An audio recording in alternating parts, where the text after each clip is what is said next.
All right, ladies and gentlemen, welcome back to another edition of Two Men in Black and White, an honest conversation. And we are talking about the celebrations that are happening today. So, I guess it would be apropos for me to say happy 185th day of 2025. Or if you're celebrating with the red, black, and the green, like we are down here, happy 19 days after Juneteenth. No 4th of July celebrations here for me because we are not all free. We have given a madman a masked police force in numbers that have never been seen before. Nobody's ever seen anything like it when it comes to his brown shirts. So, how's the United States reacting on this festive as we approach the 205th birthday of the country? Everybody's going right along, man. It's just another day off instead of a day on. I'm joined now by my partner in crime, Brock Ganeles. And Brock, down here in Atlanta, man, you know, the big deal today is the Peachtree Road Race. The 10K road race, 6.2 miles, straight down Peachtree Road from Lenox Square Mall down to Piedmont Park, and it was well attended. The most runners since 2019, so folks are really excited about the race. Not excited about much else, though, but, you know. A lot of red, white, and blue out there, a lot of flags, a lot of country spirit. That's what you like to see when the democracy is going right down the crapper. Well, I kind of woke up thinking like I don't feel like this is the 250th year celebration of America, land of the free and equal. All men are created equal. Divorce ourselves from the authoritarianism of a king to this great, exceptional land that brought prosperity, democracy, and our freedoms to the world. I actually feel like this is year one of something else, something other than the 250 years previous. This is not that country that anymore. Like this is the start of something new. Yeah. A country that is anti-immigrant and anti-democracy. Is comfortable with authoritarian rule. As long as you're in a group that's not being othered, then your life is going to be comfortable and taken care of. So I just think we're celebrating, America's celebrating or abstaining from celebration, just something different. I feel like we're disconnected from that past. Yeah. Well, you know what? I think much of the same holds true down here. Of course, we're in the South. We're in the heart of Dixie, baby, the old Bible Belt, and a lot of times I feel like Georgia is the buckle. The bigger buckle was probably Texas, but Georgia is the East Coast buckle. And, folks down here are, especially when you leave the perimeter, the 62-mile stretch of highway that wraps around the Atlanta metropolitan area. Once you leave that area, man, it gets really red. And, folks take their Dixie pride, their Confederacy pretty seriously down here. And so we don't have a lot of forward thinking, a lot of progressives outside the perimeter. All the progressives, all the folks that are woke, the wokeness is inside the perimeter. That's where you have your Georgia Techs, your Emorys, your scholars, and even some of your world-class businesses. You have Coca-Cola in there. Now, a lot of these businesses have acquiesced, to the Trump regime, but most people are just kind of going on with their lives. But you know what? Georgia also struggles with public education. Right? Most of the corporate executives around here send their kids to the private schools. Excellent network of private schools around the metro Atlanta area because the public schools, have struggled so mightily. And so a lot of people, depending on, what cluster you're in metro Atlanta, don't want to put their kids in the public schools. And that's been a problem since I came to Atlanta in 2002, and not much progress has been made on that. So, and then when you get outside the perimeter, the issues, are magnified. When you get to the rural areas, again, not much progress. We're in the 40s, when it comes to the rankings in education, down there with South Carolina and the other southern states, Mississippi, Louisiana. So, we're not educating the next generation of movers and shakers, of people that want to move the needle forward, of people that want to see a global coalition, right? We had a global coalition with our economy.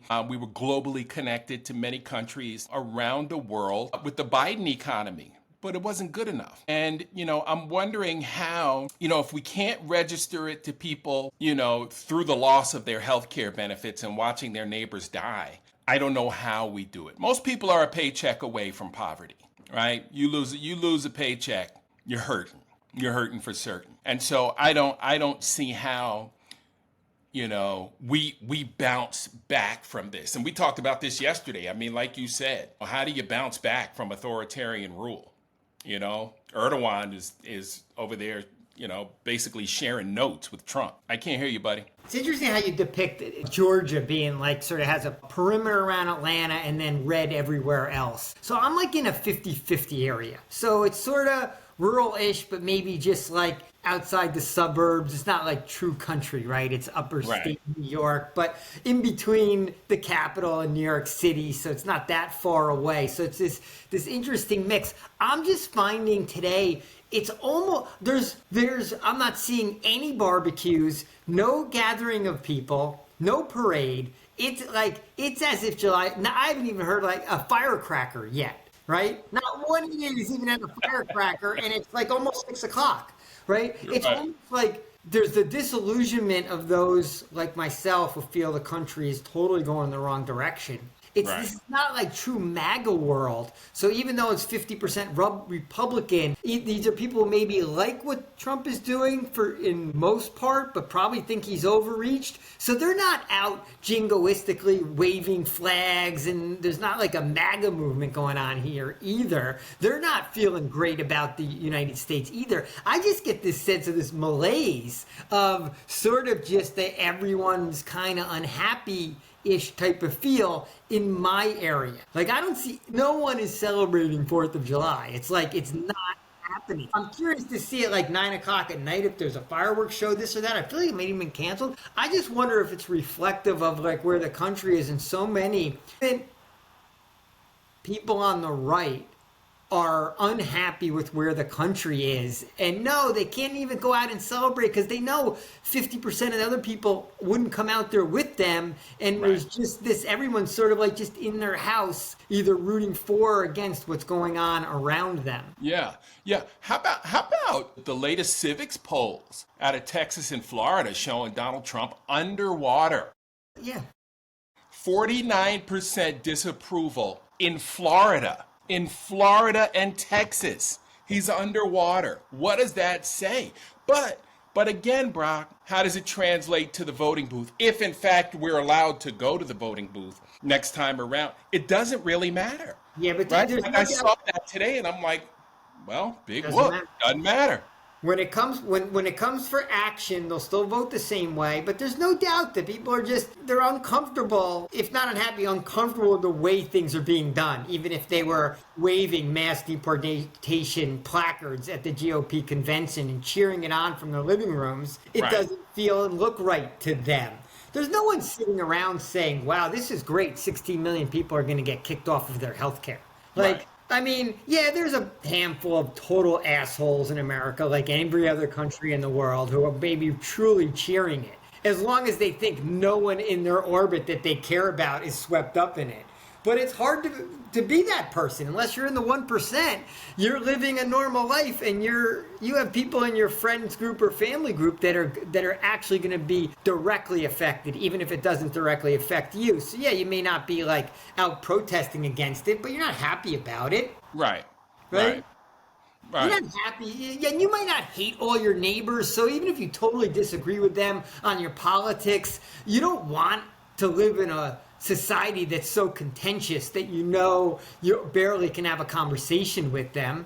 But that's where you are. Now, of course, as someone on the left, I blame them and said, well, stop going along with authoritarian rule and fucking force your side to play with some fucking sanity and compassion, and then we can have some conversations, right? And they would say, I'm just a woke, libtard, and there goes. Our conversation ends, and we go back to our own houses and stop talking to each other again.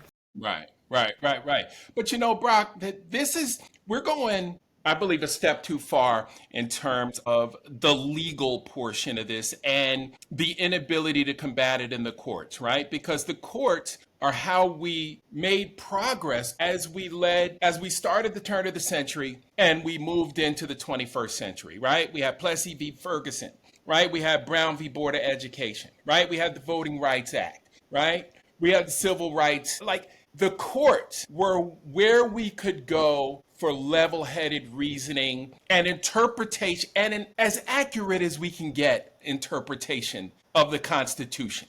Yeah, Now well, we've even lost that. there's a lot of wiggle room to there's a lot of wiggle room to interpret words on a page, right? Exactly. Words on a page Exactly. where all, quote, men are created equal. Well, it doesn't mention women. We know it was bullshit because black people were 3/5 of a person. So, like, yeah, they put words on the page, but it wasn't really true as they're written, right? We overrate the founders. It was a good foundation. But the courts generally in America do a good job of reflecting where society is at. And where society, not, they're rarely ahead of the game, but they reflect generally over time where society is at, and then the interpretation adjusts. Those words on the page get read differently and reflected differently in the laws. That, now, the courts are out of step with the majority of America, but they're not out of step with ruling America, right? Because they're in step with the MAGA president, a MAGA Congress. Right. They're just not in totally. They're just not in step necessarily with the majority of society. So I don't know how you calibrate them in. That might take decades. Now I think if the pendulum swings enough and Democrats take all three key elements, right? Executive, the Senate, and the Congress, then we could start doing some judicial reform, slap some term limits on those fuckers, expand it to 9, maybe 13 seats, so it's more reflective of the expansion of the country, and maybe we start working our way to a more fair-minded and reflective Supreme Court. But that's going to take some, gumption, right, by Democrats if and when they ever, get back into power. But we're a long way from that. That's going to imply that's either we're going to have huge protests and or we're going to have fair elections going forward. It's hard to bet on either of those. But yeah, it just feels, because society feels muted. I see, Trump's approval ratings keep declining. He keeps doing more shit that finds another person who maybe was supporting him to give up that support. But in the meantime, Project 2025 behind the scenes, writing that playbook is just like, let's just keep instituting, chapter 11, page, paragraph 4, sentence 3. Okay. Here comes the next fucking thing down the pipe that's going to be a minority rule, racist, classist, sexist fucking thing, a policy that's coming down the pipe. What comes after this budget, next.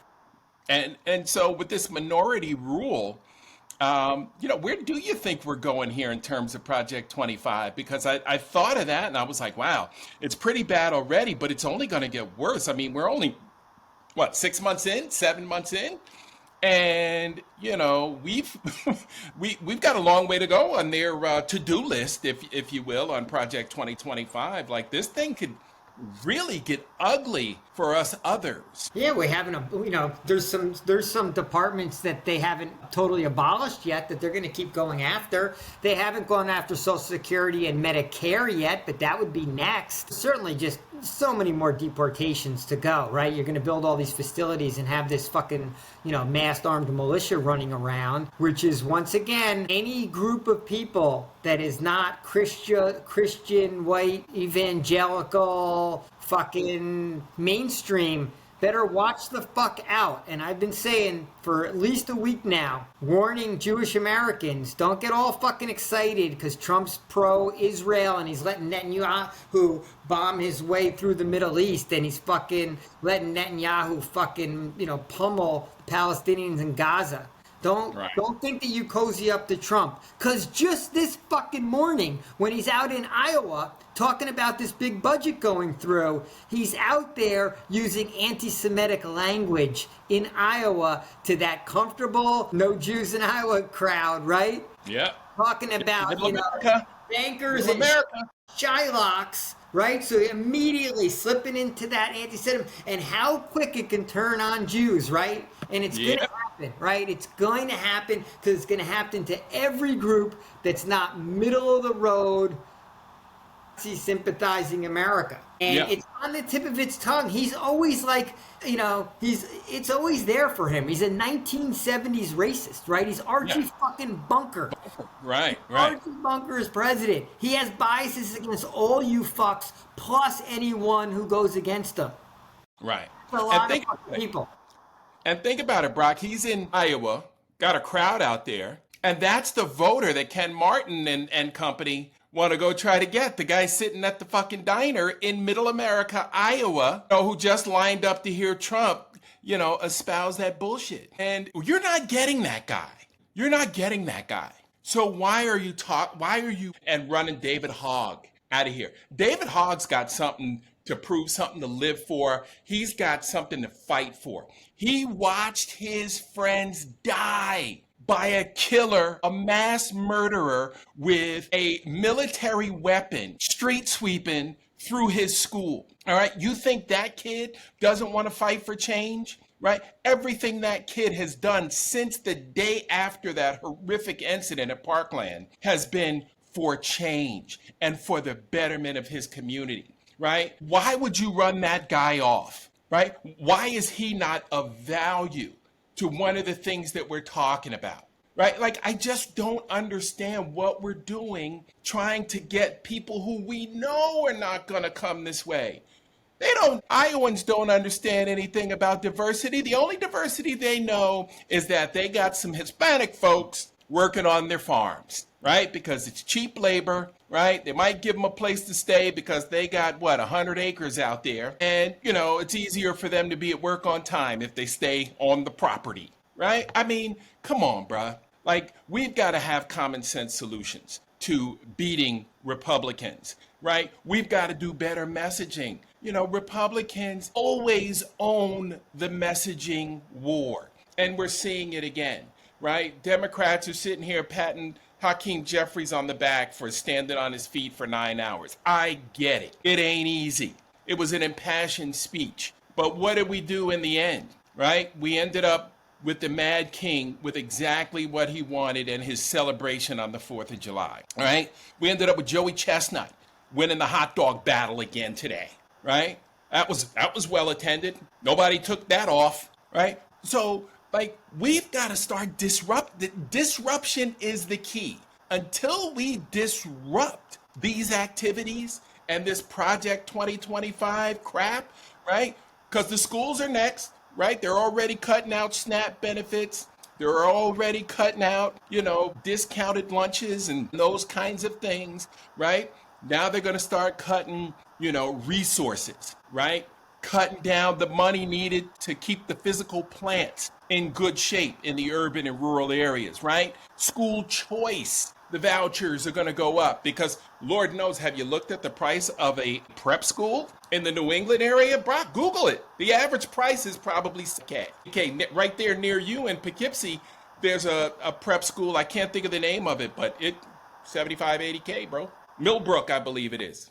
75, 80K. Nothing is cheap when it comes to the prep school world. So we're going to be a nation of haves and have-nots when it comes to education, right? The Chinese don't do that, right? The Germans don't do that. We're the only ones who do that, right? And that's why we're going to be left behind. When we look up and wonder why we're losing the global race, this will be why. So, Mark, I don't have any faith that the Democratic Party can pull it off. Because if I'm in Ken Martin's seat, I'm like, we are going to label ourselves the party of diversity. And we are going to label ourselves the party that champions the power of women. And we are the party that is going to champion immigration. We're going to be pro-immigration.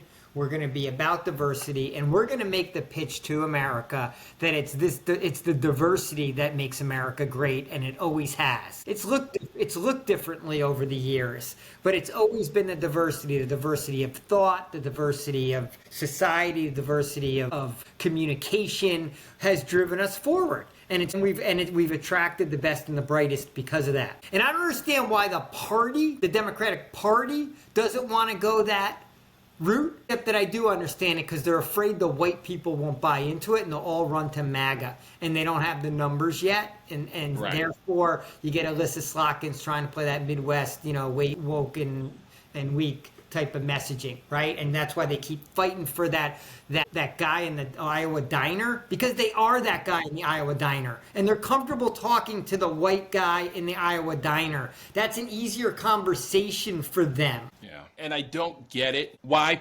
we're not comfortable talking to, why are you and I comfortable talking to each other? Because we pass the rock to each other?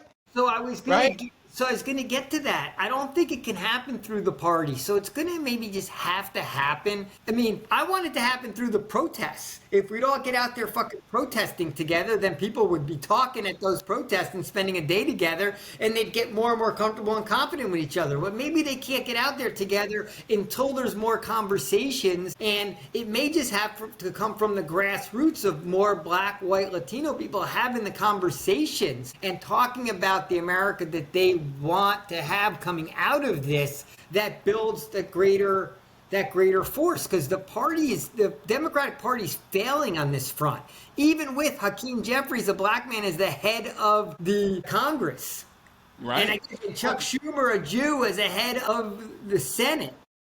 Right. Even with that, and AOC as maybe the voice of the party, although they don't want her to be, right? So they fight against that. It's almost like the fight against AOC is symbolic of what's wrong with the Democratic Party of not embracing her stardom, right? Right. So it might have to happen. There might just have to be hundreds of thousands of me's and you's out there that decide that they're going to start having a conversation every day and listening to each other's thoughts and kind of come into a different place, because you're maybe hearing someone say things a different way or tell you something you didn't know because of what's being said in rooms that you're not in. Maybe. Right. And you know what, Brock, what really disturbs me is that, even in this browning of America, and you can't tell me you don't know what's going on, right? Why are people not educating themselves? Black America should be educating themselves on the Latin culture, on the Asian culture. I mean, you drive down Buford Highway, where we had some ICE raids not too long ago. You have the Hispanic culture with entire shopping centers set up. And then you drive down another mile or two and you have an Asian section with entire shopping centers set up. But you drive over to the West End, over by the AU Center, and all the shopping center has a couple stores, might be open, might not, might be a laundromat. And we're near world-class education at Spelman and Morehouse Medical School. You can walk to the West End Shopping Plaza. Now, back in the 80s, when I was in college, it was bustling. Now it's barely able to stay open. Stores are having to move. Why is there such a divide? When it comes to the cultural significance, right? And when it comes to the handing out of dollars, like where are these folks getting all this money to start these businesses and buy these storefronts and get these storefronts and get the rents and get the products and get the machinery they need to run a successful restaurant? Some amazing Asian and Mexican themed restaurants on Buford Highway. Right? The culture is alive and well. And when you come to our hood, not so much, right? And that's what creates, at least in my heart, creates a little resentment that we can't do the same thing. We got savvy business owners. We got smart people working in our neighborhoods, working in the city of Atlanta proper. Why can't we have the same things? And it may be because we're still living in the mentality that Massa had us in, right? You don't want to like the other folks that look like you. Don't support the businesses that look like you. I don't know how that seeped into our psyche. Well, I do know how. It's seeped into our psyche, but it's now to the detriment of our next generations because we don't have businesses and property and things to pass off to our children to create generational wealth, where the next generation of Hispanic kids are going to be passed off businesses. I go to my favorite Chinese restaurant right around the corner. The kids are working the counter, right? The parents in the back cooking it up, right? That's going to be their business. And the thing is always busy. I know it's doing well, right? And the Chinese food is pretty good, right? Coming from New York, that's tall praise for a New Yorker.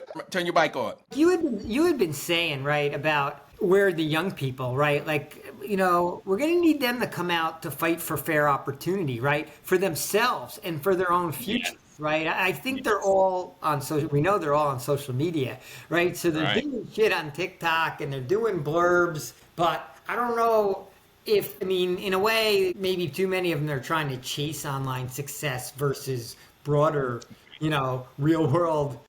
Not to say it's not the real world, but like, right, you know, sort of mainstream, old school success as well. There has to be a balance, but they haven't gotten riled up yet, even though there's such great spokespeople and there's real leadership out there. But I don't feel like anyone's really gotten to them and sparked them up. And as we know, protests don't get high energy when it's older people fighting to maintain like their fucking benefits, right? And like when they're, you know, get their Social Security and you know, whether they're going to be able to get home health care, right? It's what do you need? What do you need? Four cops for 100,000 old folks?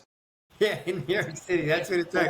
They really only need 6 cops. 2 of them. The other 2 were there to get the coffee and the donuts. Look, nothing happened, right? So, yeah, these are all the challenges, Mark. I mean, you know, I think we have to come up with some better solutions. We got to find a way to get more people into the conversation. We got to figure out how we can move the needle on whether it's the Democratic Party. I mean, I guess that's the mechanism right now for selecting the candidates that are going to reflect the values. So let's just start at the values level of getting the values to be acknowledged as being pro-diversity, pro-gender equality, pro-LGBTQ, pro-immigration, pro-education, and pro-equal opportunity, right?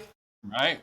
DEI was a fucking baby step. You lose the fight on DEI. DEI was fucking nothing. DEI in most places was like paper thin, but at least it was something, right? It wasn't nothing, but it wasn't real fucking equal opportunity, right? We've never even come close to that. But why isn't there a group of people, which may fucking be the majority of Americans, who actually believe that? Because the Latinos have to be looking at MAGA and going, fuck, we're not part of that crowd. Black people are like, fuck, we're not that part of that crowd. You know me, I'm just imploring Jews to be like, we're not fucking a part of that crowd, even if that crowd is fucking pro-Israel. Seriously, they're anti-Semitic. It slips out in a heartbeat. So like, it's not where you fucking want to be. You're not safe there. So don't be stupid. Don't make the mistake that the Muslims in Dearborn made or the fucking Latinos made. Don't get sucked in because you think like you're sort of semi-invited or invited when they need you because you're going to be out in a heartbeat. But you start getting like, that's a big fucking coalition. And why can't, and that coalition, you know, if you look at Mamdani, whatever his name is in New York, he got young voters out. One way or another, right? He said some things about just easing the economic burden on younger people that got him jacked up. They didn't care who was saying it. He's Muslim. It didn't even matter. There's a guy saying this shit, actually trying to help make our lives better. Right. I mean, why can't that just exactly? And you know what? Why isn't that just the value system we build from? Right. And Brock, again, you're preaching to the choir. It makes perfect sense. You know, but for whatever reason, we can't get, I mean, I hear black folks talking about merging with the Latino coalition, right? And then all of a sudden the chit chat stops because we don't know how, right? And you know, we're only a couple generations removed from being related to each other if we're not related based on the slave trade. You know, folks forget there was a stop on the triangle trade, you know, in South America as well. Right. And in the West Indies. So, you know, we have more in common than we do, you know, than we don't. So, you know, it's just, you know, common sense and getting the conversation started and getting Rainbow Push to talk to Vato Latina.